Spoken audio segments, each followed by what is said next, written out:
Saya ulang lagi, Nabi itu punya kemampuan, punya fatona untuk bikin logika. Dan logika ini nggak terbantahkan. Makanya sifat Nabi itu harus bersifat apa? Fatona, harus bersifat kecerdasan. Nah ini yang saya agak risau karena kefatonaan ini mulai terkikis. Anak-anak belajar mantek itu males. Yang bisa digo ngakali, jadi tidak untuk hujah ilmiah tapi untuk ngakali. Padahal dengan mantek itu nyaman, saya ulang lagi nyaman. Sebab itu ulama-ulama dulu, kayak Imam Ghazali itu, dulu mati-matian belajar mantek. Meskipun ya itu tadi tentu nggak bagus untuk semua orang. Tapi itu bagus, karena untuk mengawal tadi, untuk mengawal Islam. Saya mohon adik-adik terlatih bahwa semua ilmu itu ala bayyinah. Qul inni ala bayyinatin mir rabbi. Semua nabi itu punya kemampuan menjelaskan. Itu yang disebut lam yakunil ladzina kafaru min ahlil kitab wal musyrikin munfakkina hatta ta'tiyahumul bayyinah. Nah, kemampuan menjelaskan ini harus dimiliki anak-anak santri. Anak-anak Anwar 2 yang anak-anak masih belajar itu terutama harus belajar ilmu logika. Termasuk kitab kebanggaan saya itu kitab Syarah Bukhari.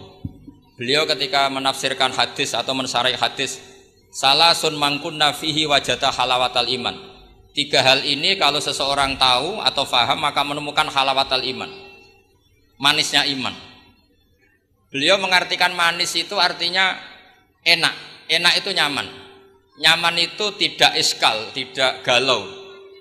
Terus beliau mencontohkan, andaikan agama ini tidak masuk akal maka kita akan galau selama-lamanya. Terus beliau menyontohkan, alam ini kata Allah, saya ulang lagi ya, alam ini kata Allah itu diciptakan oleh zat yang super, yaitu kalau oleh ilmu kalam disebut wajibil wujud. Terus beliau berargumentasi cerita Islamnya Jubair bin Mut'im, berarti Mut'imnya ya, Jubair bin Mut'im bin Adi berarti Mut'imnya. Dulu zaman Nabi itu juga sudah ada orang ateis. Orang ateisme, kalau bahasa Arab dulu itu al-mu'attilah. Kalau bahasa Arab sekarang itu biasanya disebut syuyu'i. Orang-orang ateis itu nggak mau mikir, pokoknya bumi ya ono, langit ya ono, sebabnya apa ya mbah pokoknya ono. Terus sama Islam diterangkan, Dalalah Mut'im ini datang ke Madinah sebagai negosiator Asra Badrin, tawanan Badar. Dalalah Rasulullah pas baca surat Wattur wa kitabim mastur fi raqim mansur. Di antara itu ada ayat am khuliqu min ghairi syai'in am humul khaliqun. Masa alam raya ini langit bumi yang maujudat. Jadi bumi ini berstatus maujudah. Kemudian maujudah ini diciptakan oleh adamiyah. Jadi kalau kamu berfaham ateis, artinya hadhil maujudat khalaqahal adam. Ini semua yang maujud diciptakan oleh sesuatu yang tidak wujud. Kata Ibnu Hajar al-Asqalani, andaikan Islam datang seperti itu, kamu tidak bisa tidur. Akal kamu tersiksa. Karena kamu profesor kayak apa tidak bisa menemukan logika hadhil maujudat khalaqahal adam, bahwa maujud ini diciptakan oleh ketiadaan. Tapi Islam datang tidak seperti itu. Hadhil maujudat khalaqaha wajibul wujud. Ini maujudat diciptakan oleh zat yang wajib wujud, yaitu Allah Subhanahu wa ta'ala. Nah, dengan berpikir seperti itu, ahlul akli nyaman. Nah, nyaman ini kata Ibnu Hajar al-Asqalani menjadi halawatul iman. Jadi halawatul iman itu dimulai dari bayinah. Satu kejelasan yang sangat argumentatif yang kita insya Allah lanal tifitu yaminan walasimalan sudah ada kemana-mana lagi.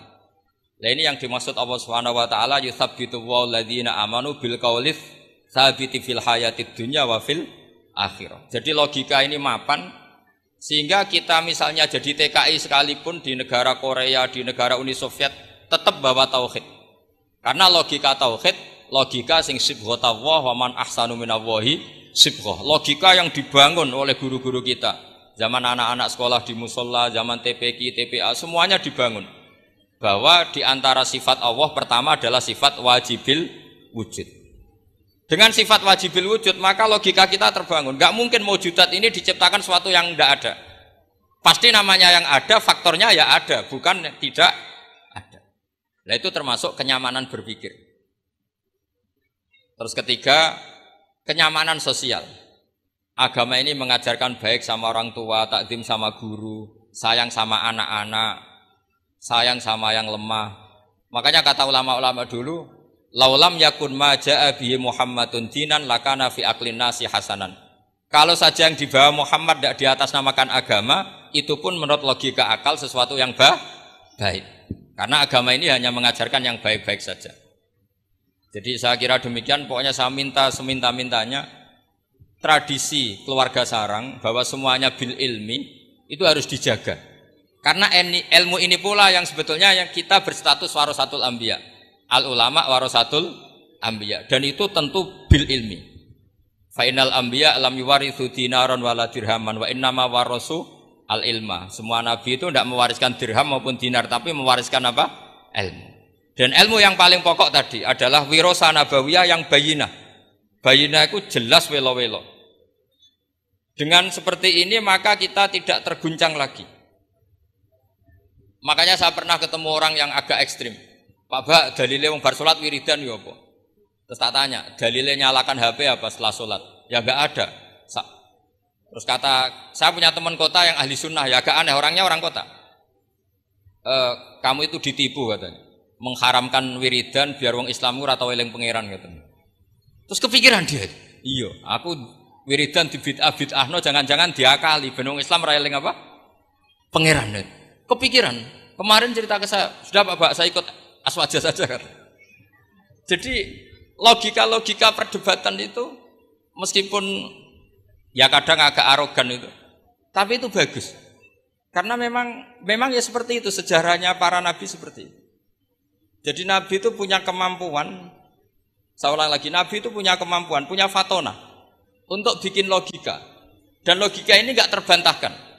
Makanya sifat nabi itu harus bersifat apa? Fatona, harus bersifat kecerdasan. Nah ini yang saya agak risau karena kefatonaan ini mulai terkikis. Anak-anak belajar mantek itu males. Yang bisa digo ngakali, jadi tidak untuk hujah ilmiah tapi untuk ngakali. Padahal dengan mantek itu nyaman, saya ulang lagi nyaman. Sebab itu ulama-ulama dulu, kayak Imam Ghazali itu, dulu mati-matian belajar mantek. Meskipun ya itu tadi tentu enggak bagus untuk semua orang. Tapi itu bagus karena untuk mengawal tadi, untuk mengawal Islam. Misalnya begini, saya pernah ditanya, Pak Bahak, kenapa Islam itu menghalalkan ghanimah? Kok Islam kayak penjahat perang gitu ya, sudah musuh kalah, hartanya diambil. Persenjataannya hartanya diambil. Terus saya tanya, andai kan ada garong ke rumah kamu, kemudian pistolnya tertinggal, apa kamu bilang monggo dipendet malih nih gadane jenengan gitu? Apa kamu sita? Gitu? Oh ya saya sita Pak, nanti dipakai garong lagi. Ya kira-kira seperti itu. Kalau orang kafir senjatanya dikembalikan akan dipakai lagi. Jadi dulu selalu harus ada analogika. Ada analogi. Makanya ketika Allah watil kal amsalu nadribuha linnas wa ma yaqiluha illal alimun. Semua aturan-aturan Islam itu sama Allah dianalogi itu dikiaskan supaya orang bisa berpikir. Kayak orang Arab dulu itu nyembah berhala, Lata, Uzza, Hubal itu disembah. Padahal dari batu yang dipahat. Dari batu yang dipahat. Terus Nabi memberi contoh itu begini. Daraba wa masalar rajulaini ahaduma abkam la yaqdiru ala syai'in wa huwa kallun ala maula. Ainama yuwajjihu la ya'ti bi khair. Nabi bikin analogi gini, wahai para orang Arab, kalau saya punya pembantu yang buta, sudah buta, enggak bisa ngomong, abkam, bisu.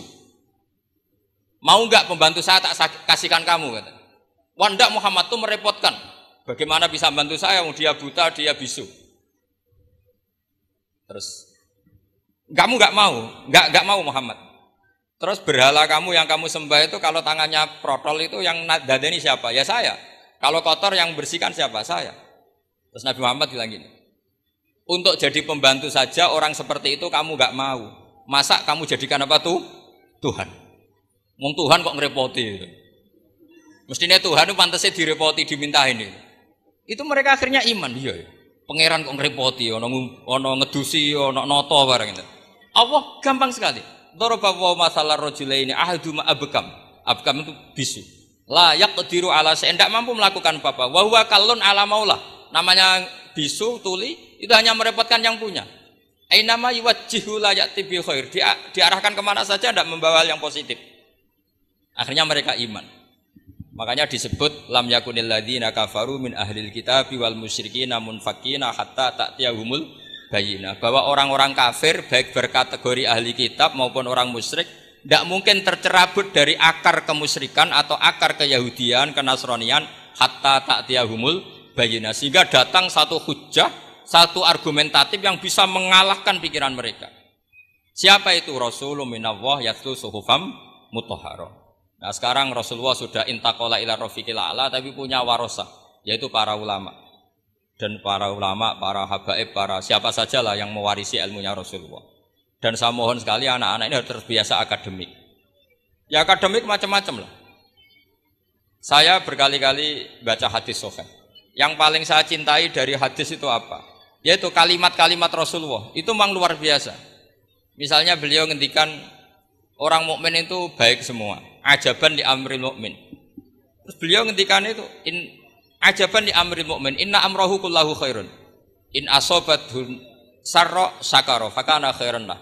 Wa in asobathu darra sabara fakana khairan lah. Terus beliau ketika ngendikan kematian kehidupan itu optimis sekali dan dengan pandangan positif. Kata Rasulullah, anggap saja kalau kamu hidup itu ziyadatan li fi kulli khairin, potensi mendapat kebaikan. Kalau kamu mati, ya syukuri, anggap saja pengakhiran dari semua keburukan. Sehingga adat-adat kiai-kiai dulu itu kalau ada bajingan mati, orang oplosan kok mati, ya tetap bilang, saya nggih Pak niki saya. Meskipun hadirin enggak siap bilang saya. Nggih saya Pak nggih. Karena mautu hadzal fasik khairun lah. Matinya orang fasik ini bagus, supaya enggak mereman lagi, enggak ngemel lagi, enggak jadi problem lagi. Jadi doa hidup dan mati itu seindah itu Rasulullah. Ya Allah, jika saya hidup, anggap saja ziyadatan li fi kulli khairin. Terus wal mauta rohatan li min kulli syarrin. Kematian adalah akhir dari segala apa? Keburukan. Saya ini termasuk kiai muda yang enggak pati takut mati. Artinya bukan karena saya yakin soleh enggak. Misalnya kalau apa mati pikiran kula Gusti ini akhir dari segala potensi keburukan saya. Artinya kagum saya bukan masalah takut dan berani enggak. Keilmian Rasulullah Shallallahu Alaihi Wasallam. Betapa mudahnya Nabi melihat sesuatu itu positif. Hidup dianggap tadi ziyadatan lana fi kulli khairin. Kalau kematian anggap saja rohatan lana min kulli syarri. Jadi mudah sekali Rasulullah. Nah ini menurut saya kefatonahan yang harus diwaris kita semua. Ya ngoten mawon. Assalamualaikum warahmatullahi wabarakatuh.